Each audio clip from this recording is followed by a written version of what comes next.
different kinds of projects.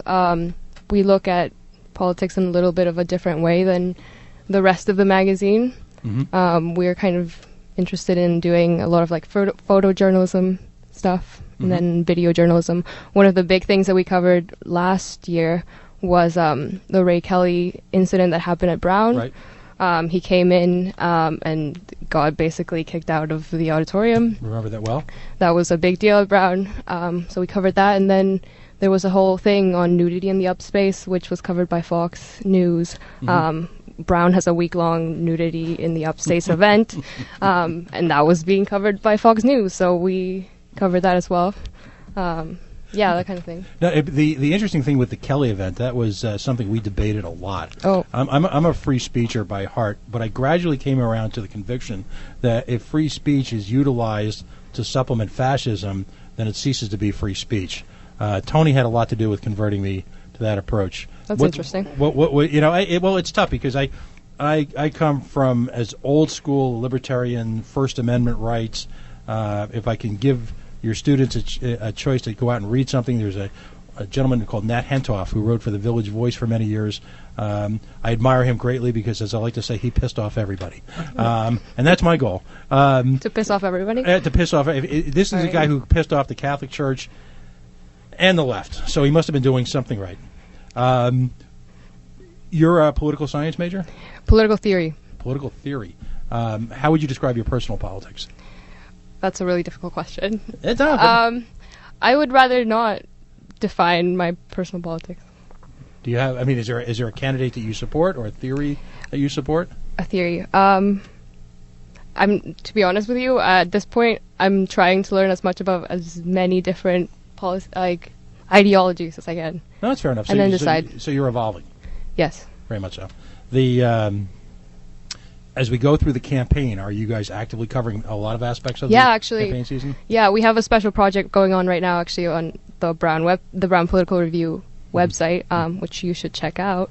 And where do we find that? brownpoliticalreview.org. Okay. And we're having a special project dedicated to the midterm elections in general for the national midterm elections, and then also covering a lot of Rhode Island primaries and the elections going on now. Now, how have you found Rhode Island politics? Is there a couple of words that you can sum up Rhode Island politics? To be totally honest with you, I don't know very much about Rhode Island politics. I'm learning. It's kind of a soap opera. Is it? That's all I'll say. All right. And how many folks are on the review? We have a staff of about 100 people at this point. Are you primarily I know you said you publish a magazine. Now that's on a monthly or quarterly basis?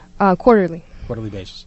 All right. So when's the next issue coming out? The next issue should be coming out sometime in late October, or no, beginnings of October. All right. So any teases in terms of what you're covering besides the Tony Jones? Are you actually covering Tony's campaign per se, or? We're doing actually a project on people who don't fit into the Democrat-Republican dichotomy that we have in politics today. We're looking at a bunch of different individuals who fit that mold, so Tony would be one of them. You are right now sitting in what we would call a target-rich environment then. Right, yes. We are in the right place. Yeah, there you go. And is anyone else that you can tell us about that you've found that fits that broken mold? Or we're looking at candidates from the Green Party and the Justice Party. And we're in touch with them, and hopefully we'll be covering them soon.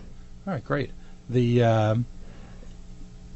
Are you on the web promoting some of the? You said you do multimedia. Are you promoting some of the multimedia efforts? Are there actually going to be clips from the campaign, or pictures, or how? Well, the idea is to have an article with kind of a more personal narratives that explain these kinds of political views. We'll be having audio combined with photos, that kind of thing. Great.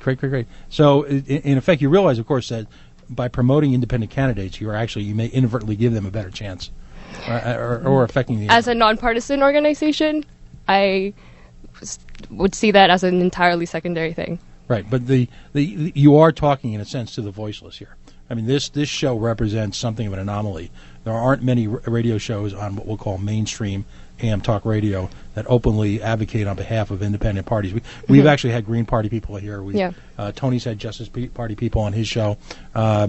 This represents it's very divergent from what mainstream media will allow. Yes, well, like the reason why we're trying to cover this is because we really do think that there's more to politics in the U.S. than this Democrat-Republican thing that's been set up. And maybe there's issues that need to be covered that aren't being addressed by these two main parties. So, how in terms of content, from what you've seen, I'm not sure where you are in your program, but and have you seen? We like to think that as part of the alternative media and as part of the off-mainstream political movement, that we're more attuned to content as opposed to rhetoric, as opposed to talking points. And we have a term what we call outrage porn. And outrage porn is when candidates get obsessed over a meaningless social issue and then use that to hide their opinions or true feelings or representations on issues that matter. Have you seen much of that out there? Or? Well, I think that's interesting. Actually, one of the things that we were talking to Tony before, he was saying that sometimes, like, it looks like his platform is very much an ideological rather than I don't know what it is, but yeah, I can definitely see what you're saying there.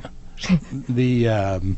I mean, as you go forward, it would be interesting if there was some sort of meter or some sort of measurement as to how much the typical candidate will spend actually focusing on issues, as opposed to... Well, there's also like the issues that are being covered by mainstream media that become big deals for the campaign based on the coverage, whereas different issues that affect different people. So I think as part of the media board, we're looking at how politics affect individuals, and sometimes those issues that really are affecting people aren't being covered.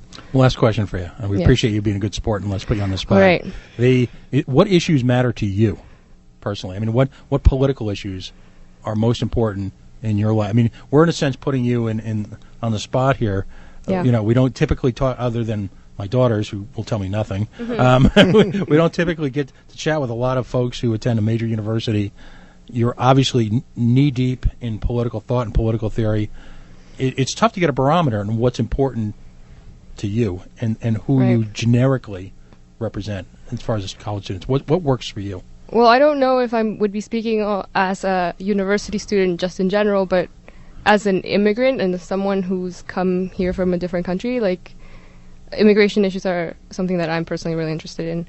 As a student, like an international student, there's a lot of limitations that I don't think are talked about, and maybe they don't affect as many people as some other issues that are being covered, but personally, like, student loans, and especially student loans for like international students, is something that's personally important to me. So the challenges of being a university student here in the United States as opposed to your home country. Yes.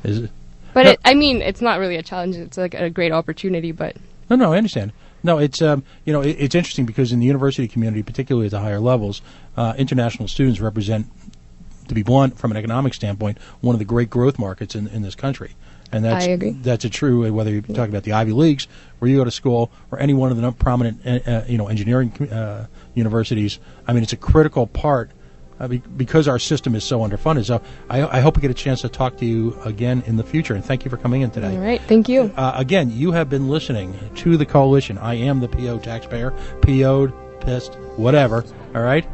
You can find us on Facebook.com/The Coalition Radio. We hope to have the podcast up early in the week. Big show next week. We're going to be talking Providence bankruptcy. We've got some great guests coming on. We will see you next week.